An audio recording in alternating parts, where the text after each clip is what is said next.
por un segundo carril, más allá de lo económico, lo que sería la batalla cultural. Ya un anticipo lo dio el presidente Javier Milei en Davos con su discurso de 30 minutos y ahora Maxi con este proyecto denominado como de igualdad. Sí, exactamente. Lo que tratan es de volver a ciertas bases constitucionales, seguramente después lo desarrollemos ampliamente con Francone, eliminar la figura del femicidio y además lo que nombraba justamente en los títulos, eliminar, ¿no?, los documentos no binarios, los DNIs, obviamente. Esto no implica avanzar ni contra la ley del aborto ni contra la ley del matrimonio igualitario. Es un proyecto en el cual dicen desde el gobierno que el propio Santiago Caputo trabajaría en la redacción y entienden obviamente que esto va a generar muchos reveses en el ámbito parlamentario. Ahí tenemos justamente la placa para poder ir punto por punto. Derogar leyes que tengan que ver con el universo trans, eliminar el cupo trans. Mucha sintonía aquí con lo que manifestaba en su discurso el presidente de los Estados Unidos, Donald Trump, en el discurso de Asunción frente al Congreso y distintos representantes, ¿no? Y en el marco también la polémica en torno a la capacitación que en todos los estamentos del Estado se realiza desde 2018 vía proyecto de ley sancionado y promulgado en la Argentina, que se conoce como la Ley Micaela. La Ley Micaela en honor, en conmemoración del asesinato para el recuerdo de Micaela García, recuerdan, ¿no?, en 2017, un femicidio que conmocionó a la Argentina. Vamos a hablar con Néstor. Néstor es el papá de Micaela, Néstor García. Néstor, ¿cómo te va? Buenas tardes. Buenas tardes.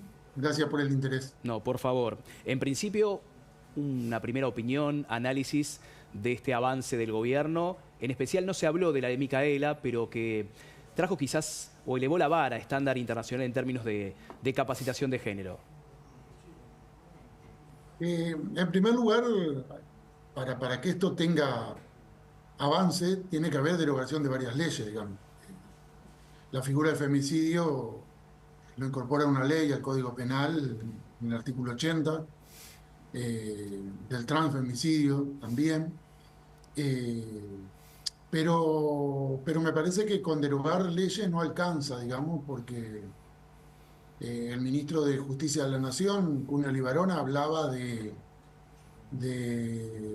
volver a la Constitución, y la Constitución en el artículo 75, inciso 22, reconoce como parte de la Constitución un tratado internacional, que es la Convención de la CEDAW, donde hay un reconocimiento a las dificultades que tienen las mujeres para acceder a lugares de poder, esta desigualdad estructural, cultural. Y también el artículo 75 de la Constitución habla de que los tratados internacionales tienen un alcance superior a la de las leyes, digamos. Porque también nuestro país adhirió a la Convención de Belén do Pará en el marco de la OEA, donde avanza con el tema de que el Estado argentino tiene que capacitar y prevenir en los temas de género, digamos. Fundamentalmente en todo lo que es el sistema judicial y en las fuerzas de seguridad es lo que establece la Convención de Belén do Pará, digamos. Nosotros siempre decimos que sea la figura... la Ley Micaela, que en realidad la Ley Micaela lo que viene a aportar una obligatoriedad y ampliar un poco el alcance a otras personas, pero ya muchas de las capacitaciones que el Estado argentino no hacía, el Estado se había comprometido al firmar la Convención de Belén do Pará. Te decía Néstor, perdón la interrupción, que recién Maxi hacía la referencia de los cambios que buscaría el gobierno y en especial eliminar la figura del femicidio del Código Penal, amén de que es muy difícil y que no tiene hasta los apoyos incluso parlamentarios. ¿Te parece si a modo de contexto, hacerlo personal quizás, pero contar el caso de Micaela, cómo fue asesinada, para poder entender efectivamente cómo nace esta ley Micaela? Bueno, Micaela desaparece en la madrugada del sábado 1 de abril. No se sabía mucho lo que había pasado. Ella estaba estudiando en la ciudad de Gualeguay, profesorado de educación física. Ahí se acostumbra que el viernes, cuando termina la primera semana de clase de cada año, para integrar a aquellas personas que empiezan a estudiar la carrera, se termina con donde toda la facultad iba a un boliche bailable. Micaela fue, como tenía que viajar el otro día para la ciudad nuestra, se fue un rato antes que sus amigas y en el camino fue interceptada, subida a un vehículo, violada y asesinada.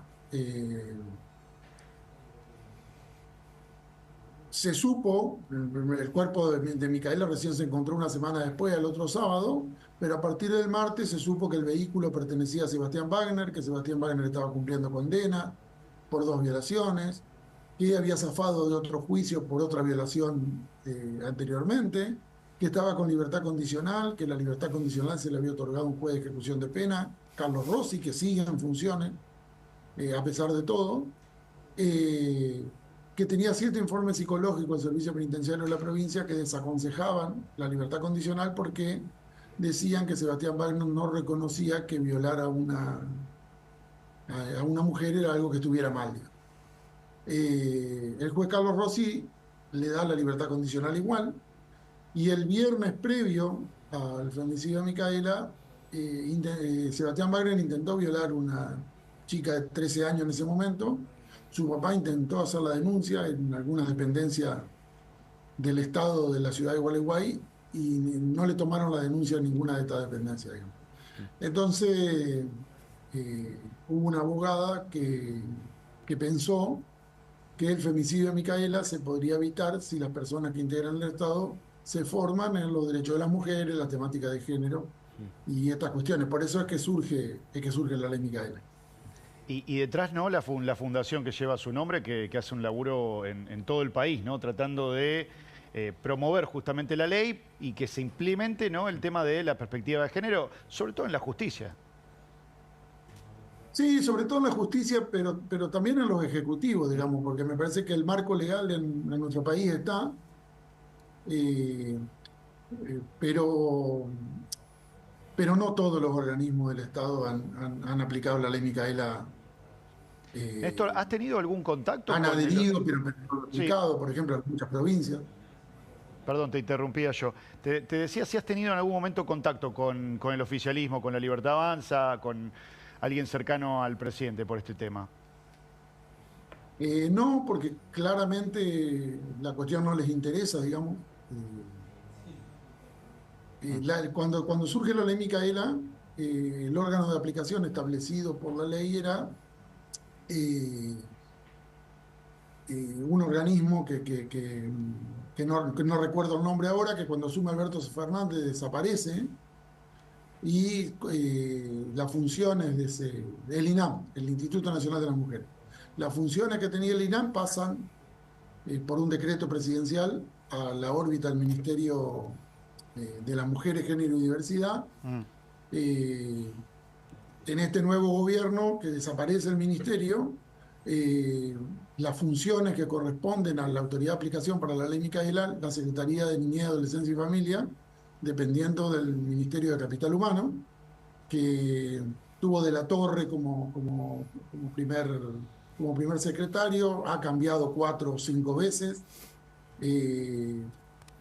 No les interesa y no la están aplicando, y los funcionarios que tiene el Ejecutivo actual dentro del Congreso de la Nación, porque eso sí lo sabemos, han bajado la orden de no implementar la ley Micaela en el Congreso, digamos. Si te parece, La Néstor, ley Micaela está subsistiendo en algunos ámbitos porque las entidades gremiales son las que se están haciendo cargo de al menos capacitar a sus afiliados en estos temas con el nombre de ley Micaela, ¿no? si te parece, Néstor, lo sumamos al doctor Francone, que está aquí en el estudio, para que quizás nos explique esta tipificación legal, ¿no? Esta figura del femicidio, los alcances que tiene para la ley y quizás entender qué es lo que se estaría cambiando a futuro. La pretensión del Poder Ejecutivo en este caso puntual es volver al viejo Código Penal sin el agravante de la figura del femicidio, ¿sí? En los otros temas del documento y del DNI no me voy a involucrar, sino simplemente en esto. Tener en cuenta, más allá del dolor de Néstor, ¿sí? Por la pérdida de su hija en su momento, que la ley Micaela hizo un montón de cosas, pero hoy se transformó en un trámite administrativo de un curso que lo pueden hacer vía Zoom, es para el Estado, para los empleados estatales, para el Poder Judicial, a los cuales conozco a muchísimos, y es simplemente un cortar y pegar en cualquier resolución que tenga que ver con el derecho de familia, cortan, pegan, pero después es inaplicable técnicamente en la práctica. ¿Qué significa esto? Que ha perdido esa impronta que tuvo inicialmente al respecto, y hoy el Poder Ejecutivo agarró el guante de esta cuestión y dice: hay una Constitución en la cual todos son iguales ante la ley y no tengo por qué agravar un homicidio por el simple hecho de ser mujer. Esto es en su condición de mujer, porque hay que entender que el artículo 80 es puntual en cuanto a considerar el tipo penal, que es a quien matan, quien muere, tiene que ser mujer, y el hecho tipificado tiene que ser por su condición de mujer, ni siquiera por violencia de familia, ni violencia de género o violencia intrafamiliar, sino por su condición de mujer. Con lo cual, la condición y el género no está determinada en la Constitución, más allá de los pactos del artículo 75 de la Constitución, en cuanto a que adherimos a los pactos internacionales. Esto es Código Penal puro, de aplicación desde Ushuaia a La Quiaca. El código es el mismo, no hay procedimientos internos. Gastón, sí. Si querés, después hablamos en privado y yo te puedo explicar que en muchos lugares la ley Micaela no es como vos lo estás contando. Te reconozco que en muchos lugares sí. Nosotros de la Fundación siempre estuvimos en contra de aplicar la ley Micaela de esa manera, pero en muchísimos lugares yo he estado trabajando en el Ministerio del Interior, en el gobierno anterior, por ejemplo, en la implementación de la ley Micaela, y hacíamos otra cosa totalmente diferente a la que vos estás planteando, y conozco, porque recorremos a lo largo y a lo ancho del país, porque nos invitan desde diferentes lugares, que en muchísimos lugares la ley Micaela se está aplicando, y no es el cursito ese que vos estás planteando, sí, Néstor, acá. Yo estoy de acuerdo contigo al respecto de que, estoy de acuerdo que, pero yo a lo que apunto es que debería ser aplicada en todo el territorio, desde Ushuaia a La Quiaca, con la misma intensidad.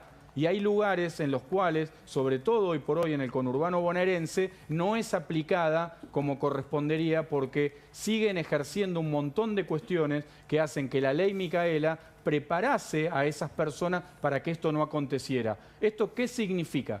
Y lo traspolamos a otro tema. Si el sindicalismo argentino hace que ocurra una cosa y en realidad hay menos trabajadores registrados y hay menos empleo, el sindicalismo no está sirviendo. Si la ley Micaela lo que hace es que ocurran, y no lo hace la ley, sino que no prevé que otras cosas ocurriesen, es que no está teniendo el resultado que originalmente debería haber tenido. En cuanto a la aplicación, al 100%, no se aplica en el 100%, no solo no se aplica, sino que cuando se aplica es para la galería, o sea, se aplica a modo, lo hacemos y listo, nada más, pero sigue por otros carriles y no se cumple de esa manera. En algunos lugares sí, Gastón, pero en muchos lugares se aplica correctamente, se aplica muy bien.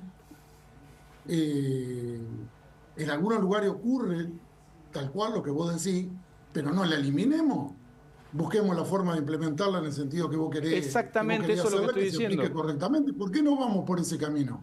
¿Por qué este gobierno no va por ese camino? Porque es una decisión política seguramente, y como decisión política no depende ni siquiera en este momento de los que aplicamos o los que intentamos aplicar la ley. Yo como abogado defensor, la justicia como juzgadora de estas cuestiones, es una decisión política. Cuando la decisión política está tomada es al 100%, cuando vos vas debilitando la posición política de algún modo, lo que se genera algo que se llama en derecho el desuetudo. Vas dejando en desuso una ley y la vas dejando progresivamente, y si esto continúa en esta línea, quizás dentro de 10 años de la ley Micaela nos acordemos que fue un hecho que ocurrió, que cambió ciertas cosas, pero que hoy no se aplican de esa manera. Para poder entender el punto y común entre Néstor y Gastón, la ley, quizás los dos quieren decir lo mismo, la ley no es mala originalmente sobre el texto sí mismo. Pero se transformó en letra. Se transformó en una letra. Bien. Por lo menos en muchos lugares en donde el delito es más picante. Quizás Néstor me dice, en Ushuaia se aplica bárbaro. Claro, hay que ver cuántos femicidios hay en Ushuaia. Entonces, quizás los mayores femicidios están en el conurbano bonaerense. Veamos si en el conurbano bonaerense se aplica, porque parte del progresismo también tiene que ver con que el progresismo no quede solamente en una figura decorativa o en un escrito judicial en el cual en definitiva no se ve reflejado en una condena a futuro, porque la realidad es que esto sea reflejado en condenas a futuro con privaciones privativas de la libertad que conlleven una perpetua y que se cumpla. Porque si no, de algún modo, los juzgados de ejecución hacen con la ley Micaela nada que ver con lo que hizo el juzgado de primera instancia. ¿Se entiende a dónde explico? Pero buscando el punto de lo que dice Néstor, y también te dejamos la réplica, Néstor, ¿cómo se puede, sin destruir la ley, que fue incluso un esfuerzo parlamentario votado Obvio. por casi la mayoría de los bloques? Nadie se negó. Nadie se negó. Nadie. ¿Cómo se mejora Sí, sin destruir la aplicación? El diputado Olmedo votó en contra. El diputado Olmedo de Salta fue el único legislador que votó en contra de la ley Micaela.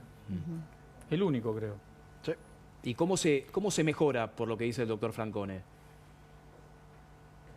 Se cortó un cachito y No, te pude preguntaba, escuchar. Néstor, sin destruir la ley, la normativa, que salvo el diputado Olmedo, se votó prácticamente por unanimidad, ¿cómo se mejora en esa aplicación sin echar quizás un paso atrás?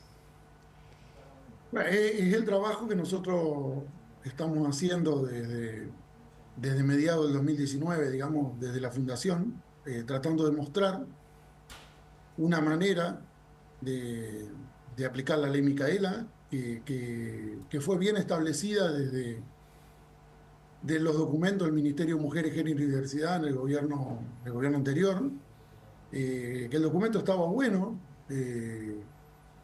Reconozco que no todas las instancias de aplicación de la ley Micaela respetaban esas líneas y ese documento. Coincido con Gastón en que en muchos lugares se aplicaba mal, pero en muchos lugares se ha aplicado bien, digamos. Nosotros hoy escuchamos, porque atendemos más de 10 casos de violencia por motivo de género de la Fundación por semana de todo el país, como decías vos recién. Hoy el problema no está en cómo se toman las denuncias, porque a través de la ley Micaela, en un montón de lugares las denuncias se empezaron a tomar de la manera en que deben ser tomadas, y son todos avances que tienen que ver con la implementación de la ley Micaela. El recorrido de la ley Micaela, Exactamente. del 2019 hasta acá, porque la obligación del Estado era a aplicar la capacitación en la ley Micaela a partir del 10 de enero del 2020, donde se cumplía un año de la promulgación de la ley, que fue el 10 de enero del 2019. El recorrido ha sido muy poco, y lo que pretende la ley es cambiar patrones culturales, conductas. Esto no va a ocurrir de la noche a la mañana, es una de las cosas que nosotros siempre decimos en las capacitaciones. Pero que ha habido cambios significativos, en aquellos lugares donde se la ha implementado correctamente. Claramente, en aquellos lugares donde se ha hecho por una plataforma, donde responden un múltiple choice, y algunas cuestiones, claramente, estas cuestiones culturales no van a cambiar, como decía Gastón, digamos. Bien. Pero hay lugares donde la ley Micaela se aplicaba muy bien y se sigue aplicando muy bien. Bien. En la provincia de Córdoba se aplica bien, en la provincia de Santa Fe, en el gobierno anterior, para nosotros fue una de las mejores provincias que aplicó la ley Micaela. La provincia de Neuquén está aplicando muy bien la ley Micaela en la actualidad. Tierra del Fuego también, Santa Cruz también. La mejor provincia de todas es provincia de Córdoba. Buenos Aires también, con algunas diferencias, pero también está haciendo bastante por la ley Micaela. Bien, buena descripción. Creemos Y como decía, que no es algo para eliminar, sino algo para mejorar. hacerla perfectible, como toda normativa. Néstor, te mandamos un abrazo grande, te acompañamos también en este momento, y gracias por el debate respetuoso, que es lo más importante siempre. No, a ver, que tengamos ideas diferentes y es aceptable, digamos. Para eso estamos. Y me parece que eso se dio acá. Pero me parece que la solución no es la eliminación de la ley Micaela. Bien. No aplicarla, porque este gobierno actual no ha hecho una sola capacitación de la ley Micaela. Me parece que ese no es el camino. Creemos que el camino es el del gobierno anterior, con todos sus errores, en aquellos organismos y ministerios donde se aplicó, porque no en todos los ministerios del gobierno de Alberto se aplicó la ley Micaela. Bien, bien. Eso también hay que decirlo. Pero en los lugares donde se aplicó logró su cometido, digamos, inicial. Néstor, muchísimas gracias. Abrazo grande. Hasta la próxima. Ahora tenemos información.